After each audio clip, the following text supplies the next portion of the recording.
While Bryan and Finola figure out their next move, a diver finds debris off the coast and accidentally erases his sister from reality.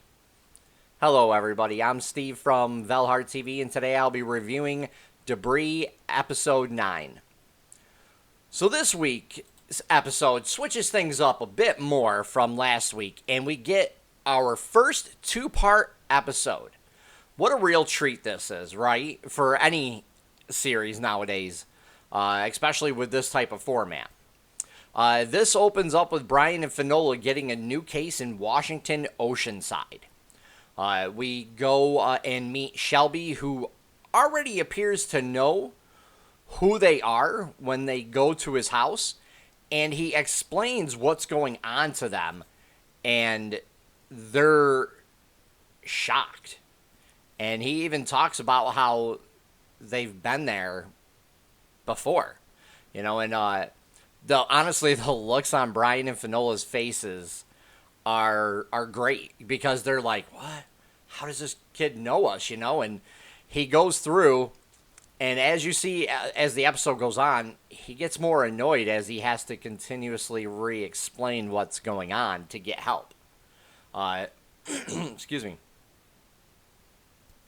And there's a pattern to debris as well, that it has followed most of the episodes have followed, and they fall back to it in this episode. This piece of debris is also linked to human emotion, so we really get to see again that some pieces aren't linked to emotions and others are. So what's going on with that, I'm not really sure, but they talk about what it's linked to, what type of emotion it is later on. But this piece brings, it brings reality into this, which, is kind of cool. Everything, like any time, like TV show I've ever seen, or like movies as well that bring like reality into it. Are really kind of cool because of the possibilities that it creates for storylines, and I really think that's really cool. That's one of the reasons why I am a huge fan of the older Doctor Who's. Like up until season 10, I think, when Capaldi was Doctor. I actually really like those scenarios where they travel through time, and if they do something, they can change reality and create a whole new timeline. And this debris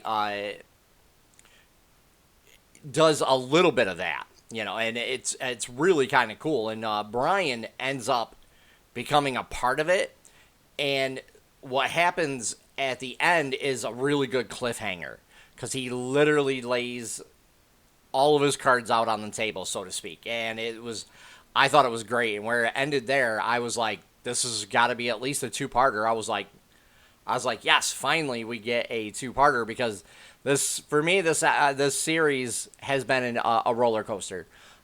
Some of the episodes are better than the others, but for the most part, it's followed a particular format where we get one episode, one case. Last week it changed it up where it had a little more action and a less melodrama.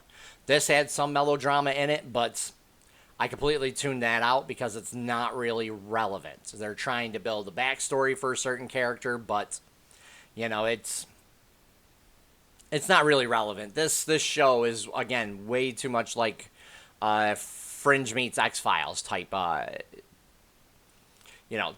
type show, and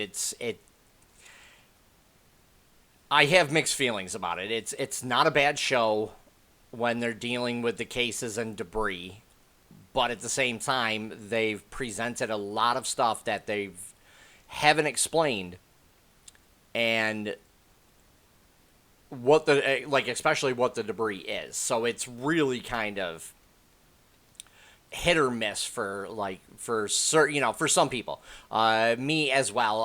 Again, I've thought this all the way up until episode 9 has been a roller coaster. 8 and 9 actually were good episodes. The effects in this were good this week. I actually liked them. We get to see glimpses in the mirrors of like alternate realities, and in particular to Shelby as well. When you find out why he's using the debris, it'll make a little more sense. But other than that, I thought it was pretty good.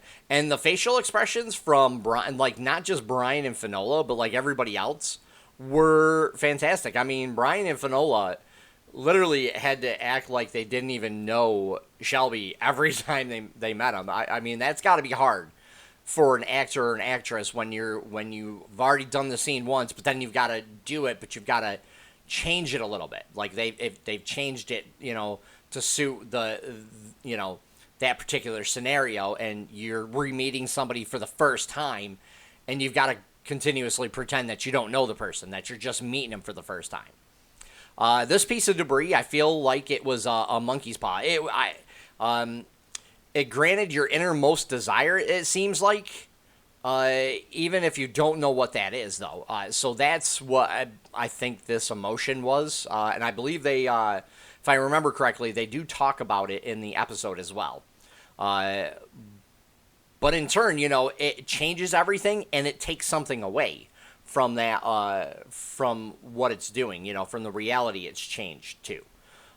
So I thought that was pretty fun, pretty cool, because you don't know what's going to happen when you reuse it, when you continuously jump. It's almost like the sliders, like where they kept jumping from reality to reality to try to get back to theirs.